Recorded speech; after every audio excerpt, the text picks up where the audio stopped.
There are more than 100 unique styles of beer, each with their own set of ingredients, process, guidelines, history, and experience. If you're a beer lover, an industry leader, or somewhere in between, a better knowledge of beer style will improve your life and your work.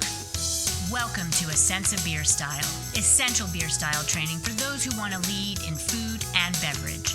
I'm Julia Herz. And I'm Jeremy Storton. We're advanced Cicerones, beer judges, home brewers, and we're excited to guide you through the vast and wonderful world of beer styles. Welcome back to Sense of Beer Style, everyone. Welcome back, Julia. Hi there. Hi. Well, for this next style, I'm going to start off with a quick story. And Julia, you may remember this, but years ago, specifically the beginning of March of 2020, you and I were at a conference in Texas, and that's where you and I met for the first time. I approached you and said, "Hey, would you like to be on my podcast?" And you're like, "Sure, absolutely." And then after that conference, I went to this cool little brewery near the airport because I had a little extra time. And this was Austin, Texas, and flew home. And this is where I've had not my very first, but the very best Grodziskie that I've ever had. And it was a fantastic beer. This beer is very different. Julia, you will talk about ingredients in a minute, but this is a Polish smoked ale that is completely different. It is part of the historical category because it's not prolific, but it is delicious and has an excellent place on my table, at least.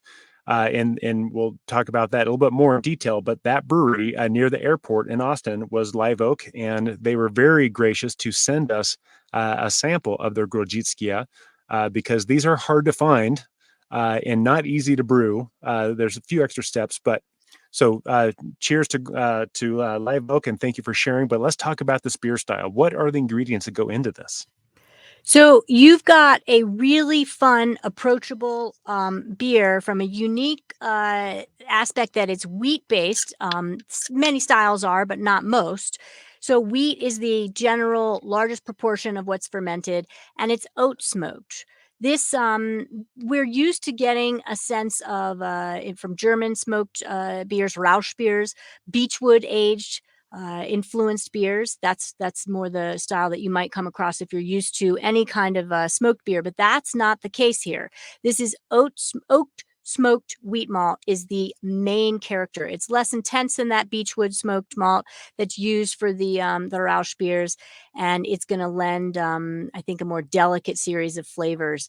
You are going to have Polish, Czech, or German hops. Wow, I can't even name any Polish hops. I should be able to, but okay, no biggie. And you're also going to get, the water profile. I mean, beer's 90% water. The hardness sulfate is about moderate level, so that's going to affect the beer's mouthfeel and extraction of some of the bittering agents and the way it displays. Ales. This is an ale, right? It is fermented with ale, but not a lot of ester profile. So clean, attenuative ale yeast. Attenuative means it ferments a lot more of the sugars and brings you drier beers, and it's healthy. And so that's kind of the base. You wouldn't use Weizen ale yeast for this. Style guidelines are really smart to point that out, which I think is great, because this is not a German smoked beer. This is different. This is a beer style from, kind of Central Europe. And it is one to get to know. And I can't wait to crack this open. I'll stop talking now while Jeremy takes you through the appearance. Well, and one quick aside, if you'll indulge me just for a moment, in the guidelines, it does mention that these beers are never filtered, but they often will use isinglass to help clarify it and condition it before it goes in a bottle or elsewhere. Now, and this is a quick PSA to all of my vegan friends out there. There are all beer is vegan friendly except for beers that have isinglass or beers that have lactose, because isinglass is for the quick hit on this, it's fish bits. Isinglass is used in a lot of different products, from makeup to foods to beer to whatever, just to help coagulate and clarify. And that just what makes this beer just beautifully clear. But if you're a vegan and you want no animal products in your on your table at all, then check on this first. You can also filter through filtering or or using Irish moss, which is basically a seaweed, but that's not vegan challenging. So just FYI, I just saw that word and I thought, let's just kind of hook our brothers and sisters up who prefer to be vegan. That being mine, let's talk about what this beer should look like. And I just poured this a minute ago, and it had this. It's a very, very pale yellow to kind of a light gold color. It is brilliantly clear. If I were to hold my can, for those of you watching, you can see I'm holding this can right behind my glass, and you can read what it says. If you're listening to this, well, I'm holding this beer behind my glass, and you can read what it says through the glass. It is so clear. The foam is this very, very white, and is very dense and has excellent retention. And it just sits there and looks beautiful in a glass, and it just lobs all these volatiles up toward my nose to make me really appreciate what I'm about to sip. So that's the appearance. Let's dive into the aroma that I just kind of alluded to. Right. And the aroma is going to be dominated by, I'm going to say 3 things, and the style guidelines emphasizes 2 of them: low to moderate oak wood smoke, right? Yeah. I'm getting that. It's not campfire intense. It's not bacony, but you get that essence of light smoke influence. If you were to take, say, you've ever had smoke extract or some type of liquid form of smoke, the lightest amount, the lowest amount of drops, and you would put them in a drink, water even, and just smell it. It's inviting. It's romantic. It makes me want to open the door and enter, right? Yeah. It's subtle, but there. And then the other 2 things are certainly alcohol. I'm getting a little bit of ethanol, not smack you in the face, but it's there. It tickles the nose. And I'm also going to get, or I'm looking for a little bit of maybe even noble or spicy herbal hop notes. And that's going to complement, I think, that smoke. And the wheat. The third big thing is the wheat. Wheat is like cutting into a fresh loaf of bread that has not been fully baked or is just rising on the counter before you even bake it. Think bread flour. That's what you're looking for.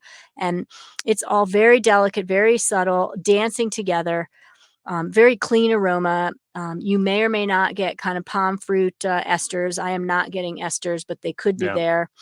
And an essence of sulfur, believe it or not, is optional. And that might be coming from some of the smoke malt influence. But yeah, very inviting. Yeah. And it's funny, I was thinking about pear just a second ago, and I don't smell like freshly cut pear per se, but if you have ever taken a pear and like grilled it and kind of roasted the edge and then like on a barbecue and then had that for like a little dessert drizzle of honey or something like that. That's the kind of the ester I'm getting if I were to call the ester out. It's almost like a grilled pear. But when we take all that aroma and apply that to flavor and kind of add that aroma to our sense of taste, I'm getting this moderately light to moderate, clean, crisp oak smoke. This is prominent. This is dominant. This is the first thing out the gate. But eventually we'll compare this to a good Rauch beer. This is not greasy. This is not bacony. This is not ham-like. This is not this beautiful, wonderful grease pit of a barbecue joint type of smoky smell. This is, if you have listened or go back and listen to our Lichtenheiner, I mentioned that we'll take that smoke, and some chefs will reroute it into their cooler to cold smoke grapes, tomatoes, other things, so that you get the smoky flavor without that greasy flavor. To me, this is that clean, cold smoke character that you get from those things. Cold smoke, great one. Great descriptor. It's a masked smoke. It's a clean smoke. I love that. It's a very, clean very, smoke. very. Yeah, I see absolutely. it. Yeah. This is like you're you're out camping, and then you go in and you take a shower so everyone's fresh and clean, but you put on that jacket that you had on the night before. It's that clean smoke flavor if you're camping. But that's the big thing. But it should not be harsh. It shouldn't be acrid. It shouldn't be this like burnt flavor. But the other thing I'm really getting is just this kind of like a low grainy wheat flavor, and it almost gives the impression, both in aroma and flavor, of imagine having baking a loaf of bread, maybe in a Dutch oven, maybe in the coals themselves, but you're baking the bread right there in the fire. That's the other aspect I'm getting out of this flavor, and that is a unique experience and is just absolutely beautiful. I already mentioned that the palm fruits, I do get a little bit of grilled pear flavor out of this. Um, but when we get into the bitterness, it can be moderate to high bitterness from the hops, and we'll get this kind of a low, spicy, herbal, kind of Germanic, noble hop type of flavor coming out of it. It's herbal, it's twiggy, it's gardeny, um, and that's kind of like the hop flavor that I'll get out of there up to a low point. The beer should be clean. It should be dry. The finish should be crisp. It should not be sour. This is not a Lichtenheiner. It's not a smoked sour. This is just a sour wheat beer. Again, just to reiterate, this is a clean smoke. It's not bacony. It's not greasy. It's not briskety. This is just a clean, beautiful thing. But let's finish off with mouthfeel. You're on a roll, Jeremy. Today, you've got me wanting to drink every sip of what I've got in my glass, and what a great example. It's easy with a good beer. And mouthfeel, I always talk about the triangle of flavor it's a fusion of aromatic compounds, basic taste, and mouthfeel. And boy, is the mouthfeel in this so rewarding. I mean, I could feel like I could drink about 8 of these. It's so light and refreshing. Yeah. So it's supposed to be based on the style, light in body, crisp and dry finish, high carbonation, as Jeremy was talking about, particularly in the appearance. That really helps make it refreshing, right? There's something called carbonic bite that the style guidelines mention. Yeah. That's bitter. That's better than carbonic acid bite. I mean, carbonic bite means you get a sense of the CO2, you get a little bit of the acid, but carbonic acid bite means, it's a full-on descriptor and it's taking away from it. This is where CO2 and the way that they've carbonated this is really bringing to the table an essence of refreshment, and a beautiful part of the mouthfeel is that carbonic bite from what I'm getting, and it's not. I got a little bit of alcohol in the nose, definitely. But then when you taste it, you're like, that's why I can drink 8 of these. This thing doesn't taste like it has any alcohol, right? And the commercial example that we're talking about, and we'll talk styles in a minute, from Live Oak is 3%. So in the taste, I'm really having a hard time even kind of sniffing around finding that alcohol. And so, wow, mouthfeel is mellow and refreshing. Yeah. So when we take this beer, and how do we compare this to its closest neighbors, and the guidelines put something in there. It's low strength like a Berliner Weiss. Well, it is absolutely nothing like a Berliner Weiss, other than there is some wheat character and it's low alcohol. So we could say it's also as light as a light beer. It's a light like a London Brown. It's light like a Scottish light. So basically, this is just a lower alcohol beer. We'll talk about the numbers in just a minute. But what we need to compare this beer to is the Rauch beer, the smoke beer. That beer can be a smoked Helles, can be a smoked Märzen, but for the sake of just kind of calling it out, let's just, the kind of like the center, the obvious style would be a smoked Märzen. But we talked about that already. That smoke in the Märzen, or the Rauch beer, excuse me, is a beechwood, and it's a different experience. Anyone who's barbecued or has different kinds of bacon, whether it's applewood or hickory, that there's a different character that comes through with that wood that you're using. But those beers are kind of like the sweaty barbecue pit next to the campfire in the most wonderful of ways.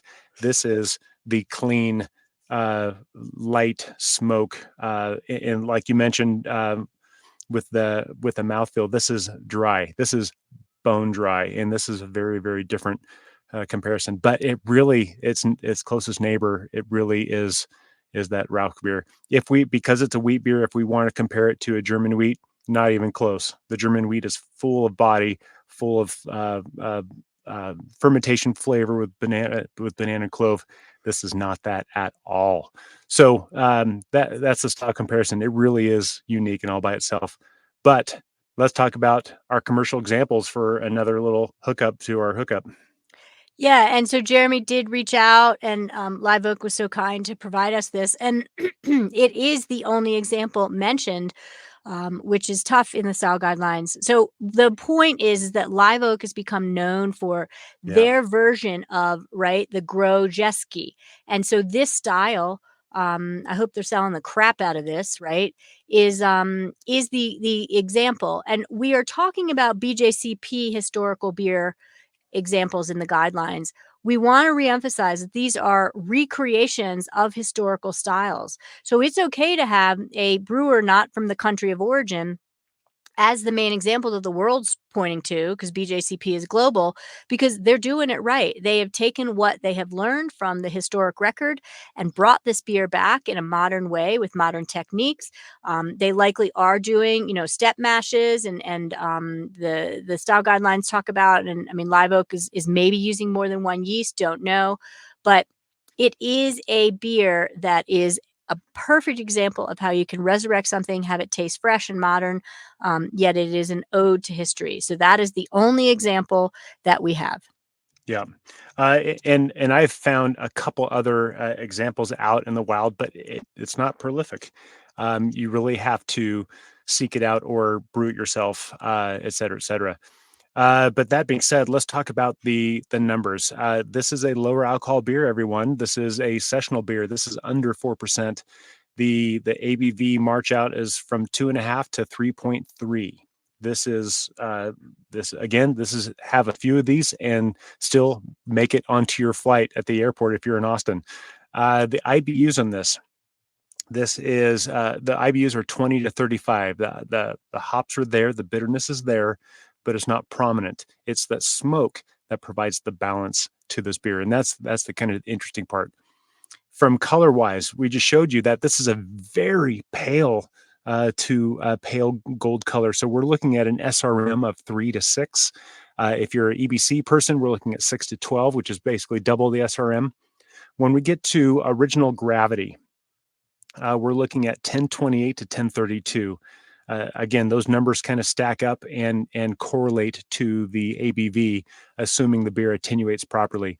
If you're original Plato type of person, that's going to put you at 7 to 8. The final gravity, we're looking at 1006 to 1012. So this is a very dry beer with the potential to have just a very light body. The experiences I've had, this is bone dry. So take that with a grain of salt. If you're a final Plato person, then we're looking at 1.5 to 3. Again, this is very low alcohol beer. But these are the numbers. If you have to memorize them, then kind of see how they stack with each other. But that's where we are. Let's talk about the glass and the temperature. I will, and I'll add to it. Our commercial example is basically showing from Live Oak, who's out of Texas, 36 bitterness units and that 3% alcohol. They also, I mentioned I couldn't name a Polish hop, so it's good to know that there are Polish hops out there, and they're specifically using one. I'm not going to pronounce it right, but Nomtyński is what they're using, and they're also doing a decoction mash. So for a 3% beer, Jeremy, this beer is getting very good care and attention behind rare hops, decoction mashing, incredible clarity and beautiful carbonation. So I'm liking this more and more as the show goes on, and I'm truly amazed. And so I would drink this, pretend I'm in Texas. That's where they are. That's why this would be so great, because for a hot summer day, it's got complexity, but it's so refreshing. So I would just want to drink this out of your standard Willy Becker, glass or some kind of glass that maybe a Pilsner glass that's going to support that collar of foam that did eventually collapse a little quicker than I expected. So that's what I wanted out, is a straightforward glass where I can drink 10, 12, 16, 20 ounces at a time and be refreshed with every sip. The temperature, I want this super cold. I want this Fahrenheit temperature 38 out of the fridge. 7 to 10, I believe, out of the on the Celsius range for cold temperatures. And so when that happens, you're going to have it slowly warm up. But then by the time it warms up, you're at the bottom of the glass, and then you get another cold hit of a full, fresh pint of it. Yeah, and if you'll indulge me just for a second, just for the sake of clarification, if we want it colder on the Celsius scale, I think that's really going to put us at like 3 to 5. Yes. Which, yeah, just Thank you just for to, the just to make correction. sure I we got was that straight. Yeah, Yeah, going cellar temperatures for 7 to 10 for Celsius is not what I want. I want cold fridge temp, and thank you for the yeah, correction. yeah, Love it. no problem. And in more practical terms, I want this from the top of the cooler, not the Mhm. bottom, but the top of the cooler, and it's nice and cold. Like it. Yeah. All right, so let's talk about pairing. I Another quick story. One of the times that I found this beer happened to be in Newport, Oregon, at Rogue Brewery, and legendary brewmaster John Meyer, who right before, like a year before he retired, he had brewed a Grodziskie, and we happened to be there. And I was like, I'll take the Grodziskie. I don't care if it doesn't taste good right now, but it tasted amazing right now. And they just happened to have a sandwich special on as well. Never believe what they had. It was a muffaletta sandwich. And so that Grodziskie and a muffaletta sandwich, for those you don't know, a muffaletta, it's just this very thick, kind of sponge-like bread with different types of Italian cured meats and some olive tapenade or something along those lines in there with a little bit of olive oil, and it's just this beautiful, beautiful sandwich. And this combination of this bone dry beer with a little smoke flavor really helped, ironically, cut through and cleanse all that fat and amazingness that was happening with that sandwich. It was just a beautiful contrast that really ironically complemented each other extremely well. And that combination blew my mind. I would also love to have this with a turkey avocado sandwich. I'd love to have this with a Cubano sandwich. A mushroom risotto would be fantastic with this. I just made some the other night, and this would have been perfect. And frankly, if we're in Chicago, how about a meat lovers pizza? That would be a great way to take all that big, heavy meal and just kind of cut it with this lower alcohol, incredibly cleansing type of beer that's going to add to that flavor. I think that'd just be beautiful. I'm hungry and I wanna add to it, and I've got on my mind pizza margherita, Oh right? yeah, So, I mean, the dough and the crust, and you've got, on pizza margherita, no tomato sauce, right? Or oh, sorry, you will have tomato sauce, but it's really more about that mozzarella cheese and the basil. I could totally see basil just, like, working with the smoke and work kind of yeah. bringing the smoke to more of a phenol level, more of a, kind of herbal, herbaceous place. So I love the notion of that. Try it, y'all. Pizza margherita. And then the other thing is Jeremy's talking on my mind is I want to serve this to you on my patio and it's summer and you're, I am here to host you as a Cicerone loves to do. And I've just cracked you a cold one and poured it for you evenly.